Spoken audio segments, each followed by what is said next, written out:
Hello students, welcome back to organise knowledge channel. और आज की इस वीडियो में बच्चों हम डिस्कस करेंगे worksheet number 61 for class 9th science की। बच्चों ये वर्कशीट है जो आपके लिए 27 नवंबर 2020 के लिए शेड्यूल की गई है। आज की वर्कशीट में बेटा हमारा चैप्टर 4 कंटिन्यू है, स्ट्रक्चर ऑफ द एटम, और टॉपिक है bourse model of atom. Last worksheet में हमने रदरफोर्ड मॉडल के बारे में पढ़ा था, आज हम पढ़ेंगे उससे next model, Bohr's model of atom. बेटा आज ज्ञान की क्वेरी क्या है? जिज्ञासा दीदी, according to the Rutherford model of an atom the atom should be highly unstable.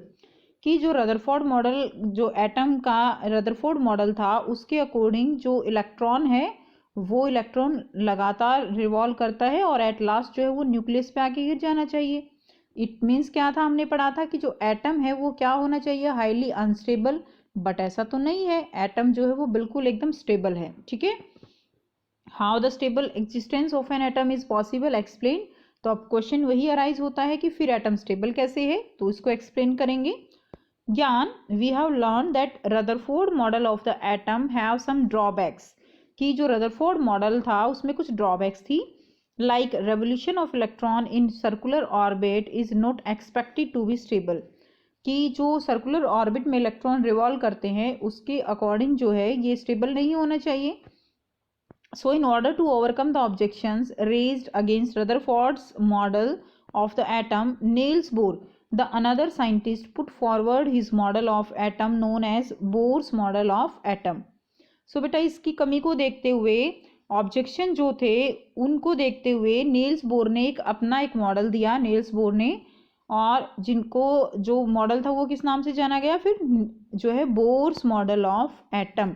ठीक है, बोर्स मॉडल ऑफ एटम। तो इन्होंने जो रदरफोर्ड की कमी थी मॉडल में उसको जो है ओवरकम किया और ये मॉडल दिया। अब देखिए उन्होंने अपने मॉडल में क्या बताया।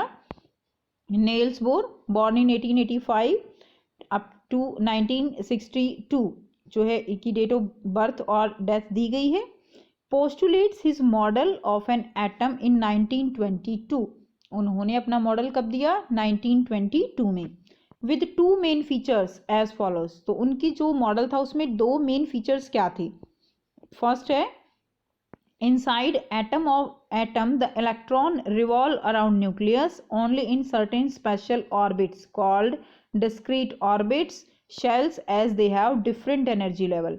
उन्होंने बताया कि जो इलेक्ट्रॉन रिवॉल्व करते हैं अराउंड द न्यूक्लियस, ओके, वो जो है एक स्पेशल ऑर्बिट के अंदर रिवॉल्व करते हैं, जिनको हम क्या कहेंगे, जिनको हम कहते हैं डिस्क्रीट ऑर्बिट्स या shells.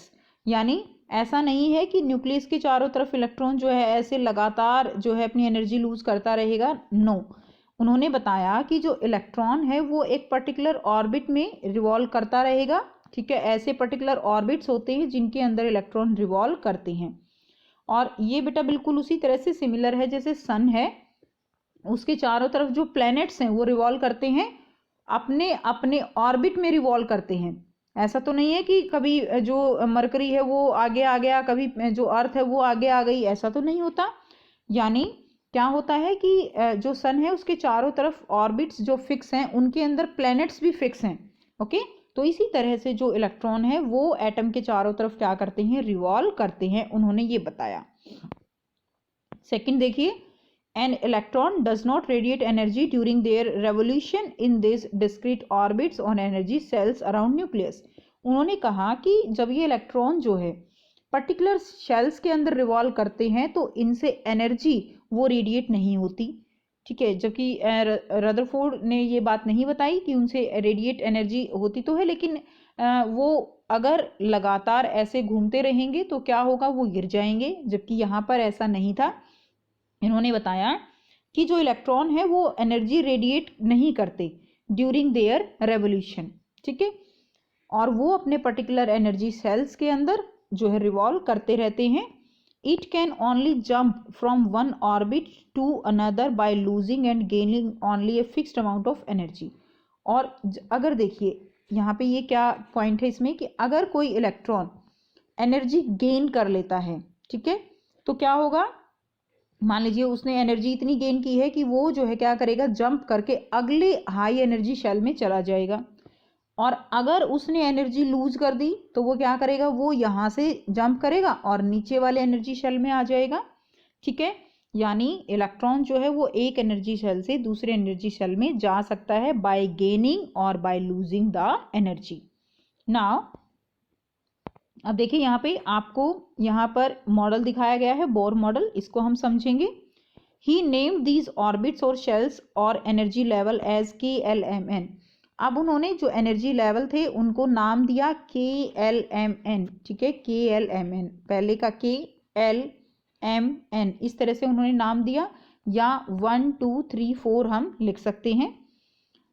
outermost orbit in an atom is called valence orbit and electron present in it are called valence electron। अब बेटा जो outermost orbit है, outermost orbit यानी जो लास्ट का ऑर्बिट है, कोई भी हो सकता है किसी भी एटम का, ये तो एक जनरल बोर मॉडल है जिसमें KLMN का नाम दिया गया।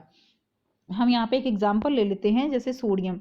सोडियम का बेटे उसमें इलेक्ट्रॉन होते हैं 11, तो इस तरह से जो 11 इलेक्ट्रॉन को हम जो है डिस्ट्रीब्यूट करते हैं। देखिए इसमें होंगे आपके 2, उसके बाद इसमें होंगे बेटा 8 इलेक्ट्रॉन। ठीक है, इसको हम ऐसे फिल कर लेंगे 3 4 5 6 7 एंड 8। उसके बाद नेक्स्ट जो होगा लास्ट वाला, एक इलेक्ट्रॉन बचा वो लास्ट में होगा, यानी देखिए 2 8 और 1, 8 10 और 1 11 हो गए ना टोटल। तो एक इलेक्ट्रॉन बचता है, वो लास्ट शेल में जाएगा। अब जो ये लास्ट वाली शेल है इस एटम की, हर एक एटम की अलग अलग होगी लास्ट शेल, अलग इलेक्ट्रॉन होंगे। तो हर जो ये एटम है इसकी ये जो लास्ट शेल है इसको हम बोलते हैं वैलेंस ऑर्बिट। क्या बोलेंगे, वैलेंस ऑर्बिट। और इसके अंदर जो ये इलेक्ट्रॉन है ना, ये एक इलेक्ट्रॉन, इसको हम कहेंगे वैलेंस इलेक्ट्रॉन। ठीक है, क्या कहेंगे, वैलेंस इलेक्ट्रॉन, और ये शेल होगी वैलेंस ऑर्बिट। अब देखिए, the maximum number of electron which can revolve in energy shells is fixed and given by the formula 2n²। अब मैक्सिमम नंबर ऑफ इलेक्ट्रॉन जो है एनर्जी शेल में कितने हो सकते हैं वो हम कैसे निकालेंगे, वो हम निकालेंगे bye the formula 2n²। n क्या है यहाँ पे, number of orbit, may be 1 may be 2 may be 3 may be 4। Okay, so 2n² से अब देखिए, जैसे मान लीजिए हमें कैलकुलेट करना है k शेल के लिए, k के लिए n की वैल्यू क्या होगी, 1 होगी। 2n² फॉर्मूला है, 2 इंटू n की वैल्यू रख दीजिए, कितना आया, 2 आया। यानी के शेल में जो इलेक्ट्रॉन होंगे मैक्सिमम वो कितने होंगे, 2 से ज़्यादा नहीं हम फिल कर सकते। इसी तरह एल शेल में जब हम 2n² फॉर्मूला अप्लाई करेंगे तो n की जगह l में हम 2 रखेंगे ना, l 2 नंबर पे है तो 2 रखेंगे, तो यहाँ से आया 8। यानी एल शेल के अंदर मैक्सिमम नंबर ऑफ इलेक्ट्रॉन 8 हो सकते हैं, 8 से ज़्यादा नहीं हो सकते। एम शेल में 18 आएगा, लेकिन maximum number of electron that can be accommodated in outermost orbit is 8। Octet rule जो है ये कहता है कि लास्ट शेल में जो है 8 इलेक्ट्रॉन जो है वो मैक्सिमम हो सकते हैं। ठीक है, या फिर कितने होंगे, 18 होंगे। ऐसा नहीं होगा कि लास्ट शेल में 10 बचे हैं तो 10 डाल दिए, 8 की बजाय 9 बचे हैं तो 9 डाल दिए, ऐसा नहीं होगा, 8 ही होंगे, या फिर सीधे जो है कितने होंगे, 18 होंगे। अब देखिए कैसे, मैं एक एग्जांपल देके समझाती हूँ आपको। कैल्शियम का जैसे 20 है, 20 को अगर हम जब इलेक्ट्रॉन बांटेंगे तो 2 8 8 और 2 करेंगे बेटा। ऐसा नहीं है कि 2 8 10 कर देंगे हम, कि तीसरे में 18 आ सकते हैं कि 10 कर देते हैं तीसरे में, ऐसा नहीं होगा। यहाँ पे 2 8 8 और 2 जाएंगे। के में जो है हम 2 फिल करेंगे, एल में 8। ठीक है, देखिए बेटा कैल्शियम है ना, 2 8 8 और 2, के शेल एल एम और एन, इस तरह से ये जो है 4 शेल इसकी 20 में फिल होंगी। अब हम करते हैं नेक्स्ट पार्ट, न्यूट्रॉन के बारे में। न्यूट्रॉन क्या है, what is neutron? Neutron is the another sub atomic particle called neutron was discovered by scientist J Chadwick in 1932। 1932 में चैडविक ने न्यूट्रॉन की डिस्कवरी की बेटा, और उसके बारे में बताया कि ये भी क्या है, एक सब एटॉमिक पार्टिकल है। Next, neutron had no charge. देखिए इलेक्ट्रॉन के ऊपर नेगेटिव चार्ज होता है, प्रोटॉन के ऊपर पॉजिटिव चार्ज होता है, न्यूट्रॉन के ऊपर होता है नो चार्ज, कोई चार्ज नहीं है। और इसका मास वो नियरली किसके इक्वल है, प्रोटॉन के इक्वल है। Mass is nearly equal same as that of the proton. Now neutron is represented as n। तो बेटा न्यूट्रॉन जो है उसको हम कैसे रिप्रेजेंट करते हैं, n से हम उसको रिप्रेजेंट करते हैं, इलेक्ट्रॉन को E, प्रोटॉन को P। And neutron are present in the nucleus along with proton, thus most of the mass of an atom is concentrated inside the nucleus because electron mass is negligible। Electron का मास negligible हो गया, बचे क्या neutron and proton. तो ये दोनों कहाँ है, न्यूक्लियस में। तो जो एटम का मास है वो कहाँ पे लाई करेगा, वो लाई करता है इनसाइड द न्यूक्लियस। ओके, यानी जो टोटल मास है वो एटम का न्यूक्लियस में होगा। अब यहाँ पर सोडियम का एटम दिखाया गया है, तो सोडियम में देखिए सोडियम होता है Na23 इसका एटॉमिक मास है, और इसमें नंबर ऑफ इलेक्ट्रॉन कितने होंगे, इसमें नंबर ऑफ इलेक्ट्रॉन होंगे 11। और देखिए इसको हम ऐसे रिप्रेजेंट कर सकते हैं, sodium 23 atomic mass, 11 atomic number. Atomic number के इक्वल होता है प्रोटॉन, और न्यूट्रल जो एटम होता है उसमें प्रोटॉन और इलेक्ट्रॉन इक्वल होते हैं न्यूट्रल एटम में बेटा, जब कोई उसके ऊपर चार्ज नहीं है। ठीक है, तो देखिए सोडियम है तो इसमें हमने जो है प्रोटॉन हो गए 11, इलेक्ट्रॉन हो गए 11। न्यूट्रॉन कैसे निकालेंगे, न्यूट्रॉन निकालेंगे 23 में से 11 माइनस कर दीजिए, आपका आ गया 12। तो यहाँ पर न्यूक्लियस के अंदर 12 न्यूट्रॉन, 11 प्रोटॉन और 11 इलेक्ट्रॉन जो है वो इसके चारों तरफ चक्कर लगा रहे हैं। ठीक है, ये है हाइड्रोजन एटम, एक ही इलेक्ट्रॉन होता है तो ये घूम रहा है। ओके, चलिए अब क्वेश्चन कर लेते हैं, समझ आ गया है कंप्लीट। अब कर लेते हैं क्वेश्चन। फर्स्ट क्वेश्चन क्या है, state 2 main postulates of Niels Bohr model of an atom. 2 postulates बतानी है नील बोर मॉडल की। तो बेटा हमने ये अभी किया 2 पोस्टुलेट्स, तो ये वाला आंसर आप जो है लिखेंगे, ये वाला 2 पॉइंट्स आपको लिखने हैं क्वेश्चन नंबर 1 में, यही मेन पॉइंट्स हैं।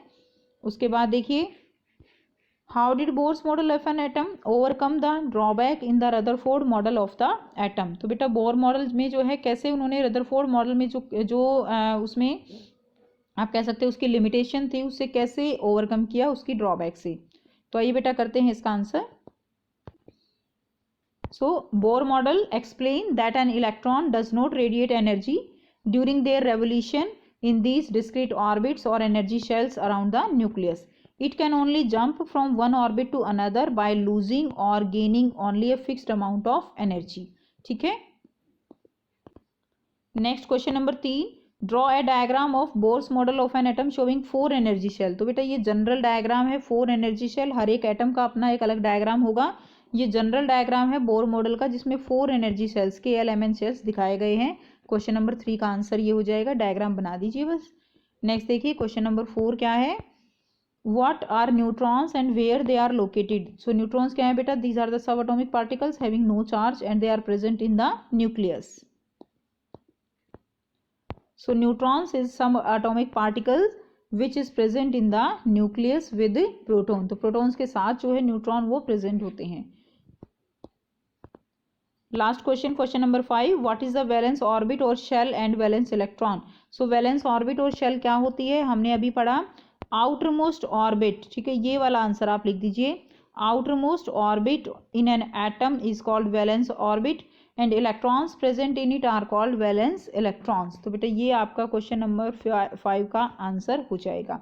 तो ये थी बच्चों आपकी आज की साइंस की वर्कशीट। आई होप बेटा आपको ये वर्कशीट क्लियर है, कोई भी डाउट है आप कमेंट करके पूछ सकते हो, और वीडियो अच्छी लगी तो लाइक शेयर जरूर कर दीजिए, चैनल को सब्सक्राइब भी कर लीजिए। And thanks for watching, have a nice day.